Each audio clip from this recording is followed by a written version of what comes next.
An old writer once said that anyone who has never ridden in Baja has never truly seen beautiful sunrises. I'm not sure if that's entirely true, but there is definitely something special about the sunrises here in the Baja. I'm 65 years old and I've been fortunate to travel a lot in my life. I've seen many places around the world and many beautiful sunrises. But the sunrises in Baja California, they are truly among the most beautiful I've ever seen. So, let me share with you our story. To get back to Phoenix, Arizona, after 5 days of riding south from Arizona to Cabo San Lucas, we left Cabo and headed north. We are three riders, Eitan, Clif, and myself, Yuval, on three bikes, two BMW R1250 GS Adventure and one Honda Goldwing. The road leaves Cabo San Lucas and follows the coastline of the Sea of Cortez, also known as the Gulf of California. During the day while we ride, we stop often, just to see the view and sometimes just to breathe. The roads are empty. The water is deep blue, almost unreal. You stop, you stand there, and you're simply amazed. You want to stay. You want the moment to last forever. But there's no choice. You have to keep riding. They say the longest road is the road home. I must say it's not true. When you ride in the Baja, it passes too fast. I wish we had another week and could do it more slowly. So we try to slow it down, we try to stretch the moment. Luckily, the two of us are riding adventure bikes, and it's easy to convince Cliff to join the adventure. So whenever possible, we leave the pavement and drop down onto dirt roads. Riding off-road here is pure joy. Even the Honda Goldwing performs surprisingly well. Baja California is simply made for motorcycles. You ride slowly. Your head keeps turning toward the water. Risky, but you can't help it. You feel like you're dreaming, and then you realize this is real. The riding becomes more challenging. The trail narrows, the surface changes, and the sand gets deeper. It's not an easy ride, but the scenery keeps pulling you forward. Until the sand gets too soft, the bike gets stuck. These motorcycles are heavy, very heavy. We struggle, we lift it, and then we decide it's time to turn back and return to the main road. Enough sand for today. But even then, you ride again toward the sea, stop, and just look at it. It feels like a dream. By now we are already halfway back home, and we've passed countless incredible beaches. Still, you feel the urge to keep riding along the shoreline. Eventually we arrive in Loreto. Loreto is a beautiful town, may counted as a tourist destination, yet it has managed to preserve its authenticity. Nice beaches, friendly people, and a calm, deeply Mexican atmosphere. Tengo ganas de gritar, te quiero, este amor no puede más callar. If you're already there, visiting the old town is a must. We walk the streets, listen to musicians playing, visit the historic mission of Our Lady of Loreto, and simply observe life. There is a sense of peace here, a sense of calm. The people who live here seem relaxed in a way that feels almost forgotten elsewhere. Sometimes I think, if I had known a place like this earlier in life, maybe I could have spent the rest of my days right here. Te quiero, este amor no puede más callar. But even Tengo this que comes to an salir una end, vez and you de have mi to vida, continue. porque Before this siempre trip, tú we read a serás lot about Baja California. Some people who have never been there speak of danger, drug dealers, kidnappings, thieves. Our experience was the complete opposite. We saw many police checkpoints, yes, but never once did we encounter anything threatening. We felt safe, very safe. As we continue north, the road slowly climbs away from the coast. We gain some elevation, the mountains appear, but you still find yourself glancing right toward the sea. Probably because in Baja California, nothing is more beautiful than the contrast between the desert mountains, the cactus-filled landscape, and the endless blue of the Sea of Cortez. And even when the road pulls you inland, the sea is always there, waiting for you to return to it. We continue riding. At the first opportunity, we turn right, heading toward the coast. A short stop, coffee, scenery, and we are back on the road. Stops like this are a must. We continue riding along the sea. The ocean is incredible, simply incredible. Look at the colors of the water.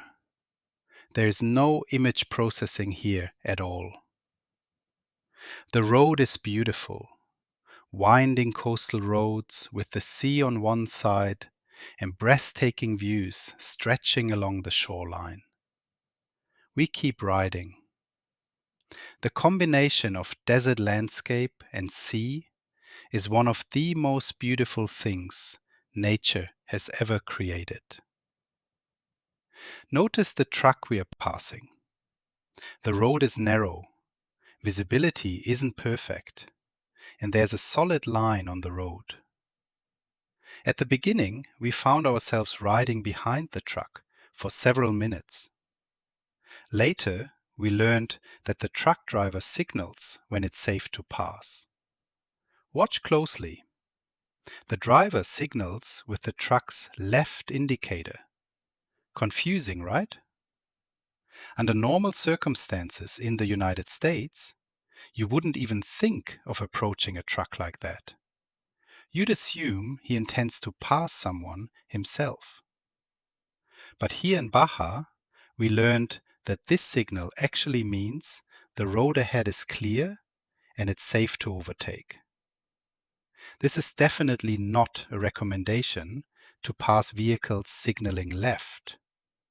But in Baja, it worked every single time we encountered this situation. Am I right? Please let me know in your remarks if this is the real behavior in the Baja. Once again, we leave the asphalt for a dirt road before a police checkpoint. We slow down, stop, and just like in all previous cases, the officer waves us through. From our experience, most of their inspections focus on trucks and their cargo. In any case, it gives a sense of security. Notice the beautiful beetle driving here.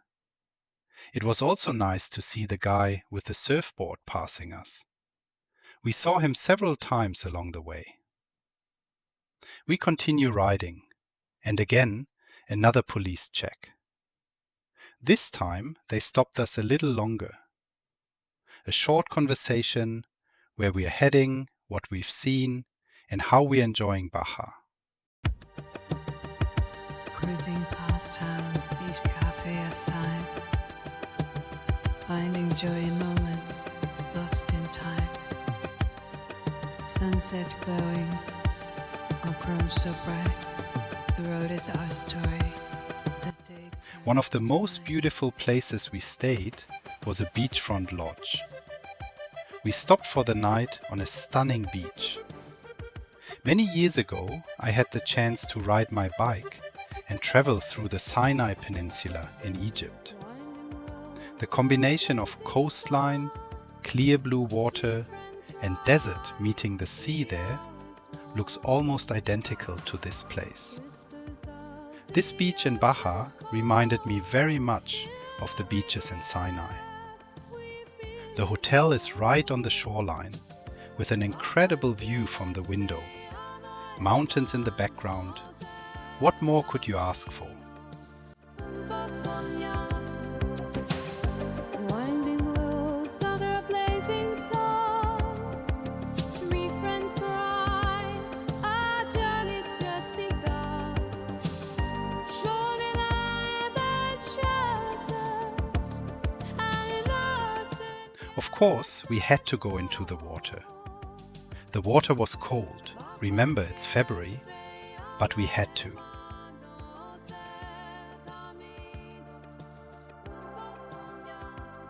A quick dip in and a fast way out.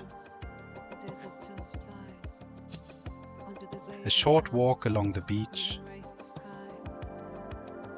A good meal at the local restaurant. And a good night's sleep.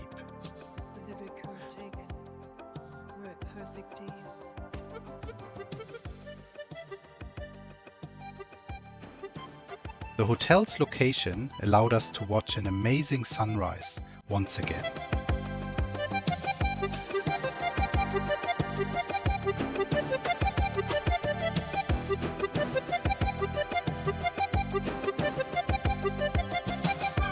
Winding roads where the sun paints the sky. We have to leave paradise. I wish we could stay here a few more days, but it's not possible.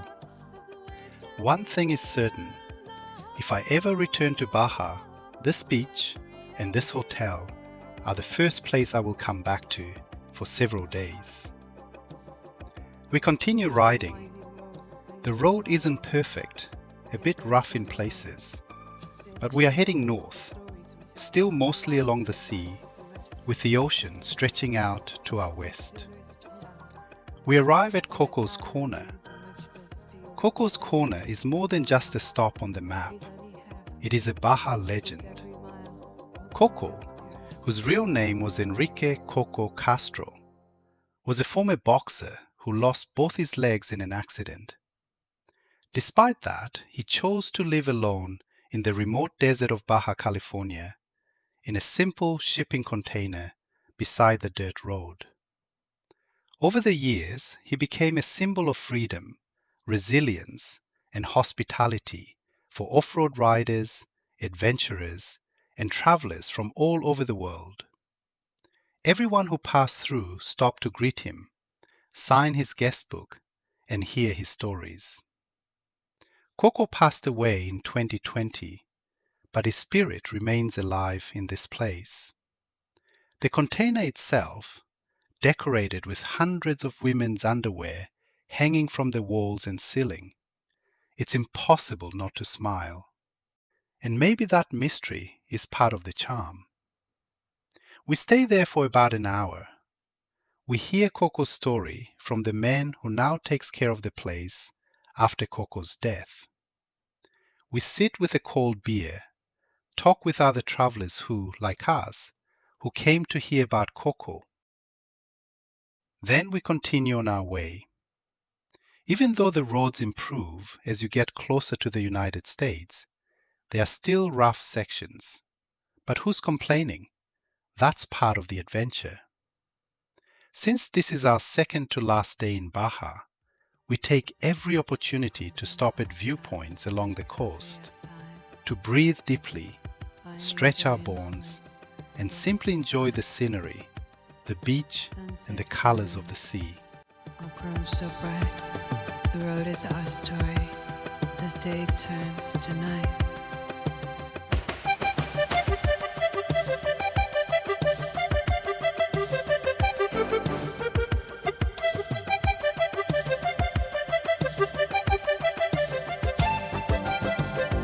Winding roads, a blazing sun, 3 friends ride.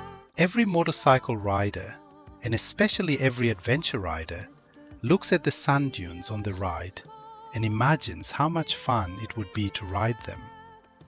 It's surely not easy riding, but if we had the time to ride those dunes, fall, get up, and continue, it would be pure joy.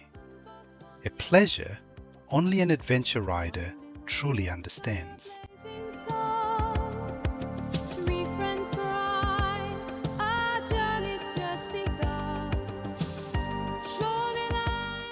As we get closer to the United States, police checkpoints become more frequent. Again, a short stop. The officer asks, "Where have you been? Where are you going?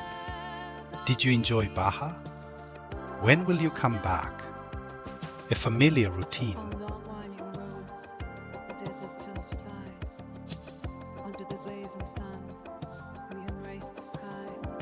We arrive in San Felipe, the last city where we stay, before crossing back into the United States tomorrow. Our last night in Baja. A not expensive hotel right on the beach. The sea is just a few meters away. Our last opportunity to watch another breathtaking sunrise. The next day, we continue riding home, heading toward the border. The road quality improves significantly as we approach the US. The landscape turns into wide, flat desert plateaus. We arrive at the border town, Mexicali, the last city we cross in Baja. The border crossing back into the United States is relatively quick. The officer even allows us to pass the line of cars on the right, and just like that, we are back in the US. To sum it up, almost 2 weeks of an unforgettable motorcycle journey in Baja, Mexico. But what truly marked the way back were the sunsets over the mountains and the incredible sunrises. Simply a trip worth doing. This trip is highly recommended for anyone who loves beaches, adventure, and breathtaking landscapes. It can be done by car, RV, or as we did it, on a motorcycle. And I allow myself to conclude with a quote from the book Zen and the Art of Motorcycle Maintenance, written in 1974 by Robert M. Pirsig. You see things vacationing on a motorcycle in a way that is completely different from any other. In a car, you're always in a compartment. And because you're used to it, you don't realize that through that car window, everything you see is just more TV. You're a passive observer, and it is all moving by you boringly in a frame. On a cycle, the frame is gone. You're completely in contact with it all. You're in the scene, not just watching it anymore. And the sense of presence is overwhelming. Tener un amor que me hiciera valer. Luego que te vi mujer, yo te supe querer con toditito mi alma. Eres la crema que Dios convirtiera en mujer para bien de mi vida. Por eso quise cantar y gritar que te quiero, mujer consentida. Por eso elevo mi voz, bendiciendo tu nombre, pidiéndote amor.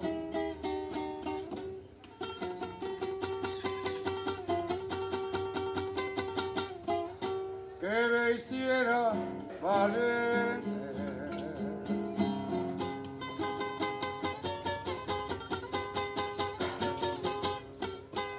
Con toditita mi alma, eres la crema que Dios convirtiera en mujer para bien de mi vida. Por eso quise cantar y gritar que te quiero, mujer consentida. Por eso elevo mi voz, bendiciendo tu nombre, yo te amo.